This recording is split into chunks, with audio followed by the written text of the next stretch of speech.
श्री स्वामी समर्थ. जय जय स्वामी समर्थ. चला तर मग आज आपलं विषय आहे, नित्य स्वामी सेवा आपण जर करत असाल, आपल्या जीवनामधले संकटे, दुःख, दारिद्र्य दूर करण्यासाठी आपण श्री स्वामी समर्थ महाराजांची नित्यसेवा करत असतो.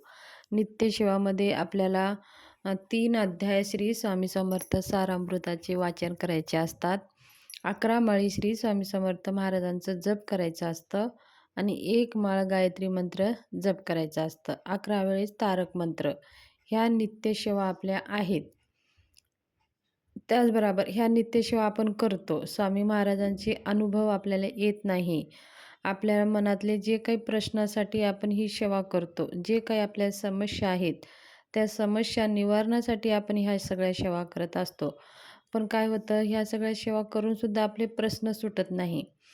तर मग आपलं कुठं चुकतं का, हे असं प्रश्न आपल्याला पडतं, की आपण स्वामी महाराजांची इतकी सेवा केली, आपण एवढे मंत्र करतोय, दररोज नित्यनेमाने पाठ करतोय, 11 माळी करतोय आणि आपण सगळं कोशिश पण करतोय, काय आपले प्रश्न सुटायला मार्ग नाही. तर अशा वेळेस बघा, काही आपल्याकडनं सुद्धा चुका होत असतात. आपल्याला तर एक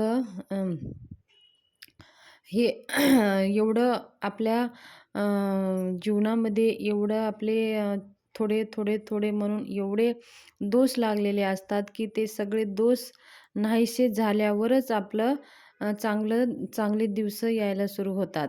म्हणजे आपण जसं-जसं सेवा करत जातो, तसं-तसं ते दोष कमी-कमी होत जातात. जेवढे आपले दोष आहेत, जेवढे जास्त दोष आहेत, तरी आपण कितीही सेवा केली, तरीही त्याचा अनुभव आपल्याला लगेच येत नाही.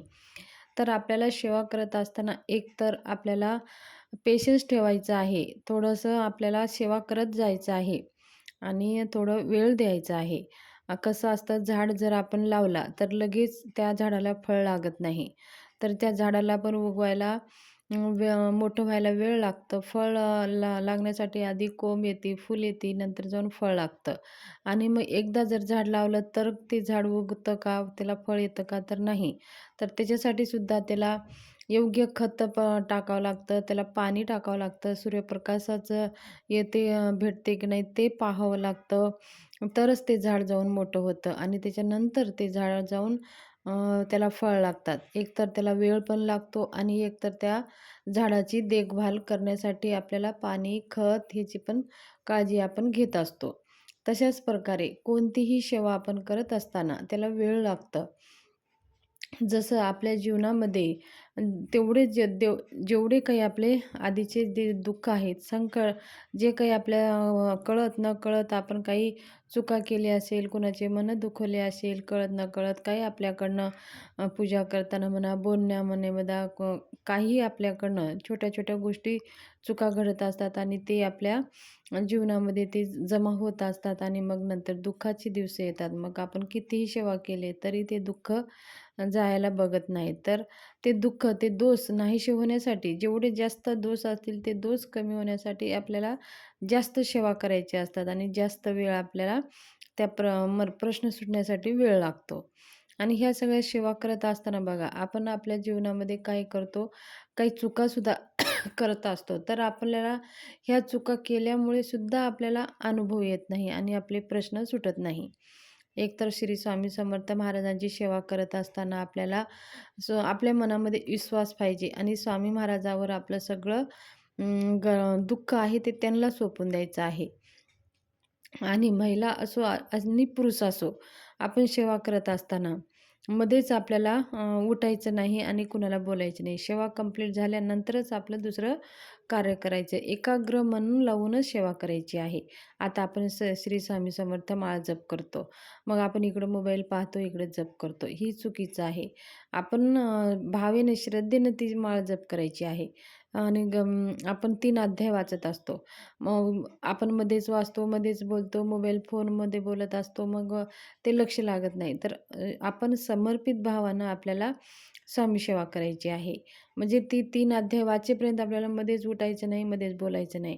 म्हणजे ते एकाग्रता राहतं आणि ते आपलं संबंध आपल्या मनानं आणि परमात्म्याशी आणि आत्म्याशी ते कनेक्ट होतं. त्या शब्दामध्ये, त्या स्वामी चरित्र सारामृताचे जे शब्द आहे ते ओव्या आहेत त्याच्यामध्ये एक स्वामीची कनेक्ट जोडलेला आहे.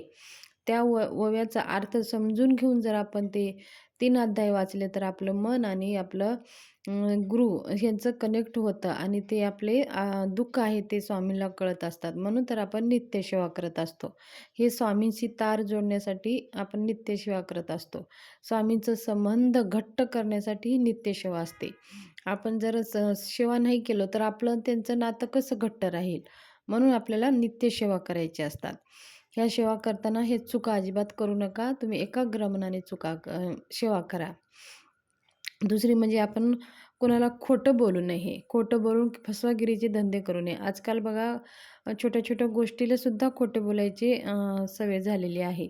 त्याचं तर आपलं काही स्वार्थासाठी सुद्धा कुणाला फसवेगिरी करून आपण खोटं बोलत असतो. ह्याने सुद्धा आपले दोष लागले जातात आणि याच्यामुळे सुद्धा आपले प्रश्न लवकर सुटायला बघत नाहीत. तर आपण कुणाचं खोटं बोलू नये आणि कोणाला खोटं बोलून फसवेगिरी धंदा करू नये. आपल्या स्वार्थासाठी तर अजिबात खोटं बोलायचं नसतं. म्हणजे हळू आपण खोटं बोलत असतो ना, त्याचे दोषसुद्धा आपल्याला लागतात. आपण स्वामी सेवा करत असतो, मग इकडं आपण खोटे बोलत असतो. मग स्वामीला सगळं काही कळतं. स्वामी अंतर्यामी आहेत. आपल्या हृदयात बसलेले आहेत. कणाकणामध्ये ते आहेत. त्यांना काही कळत नाही.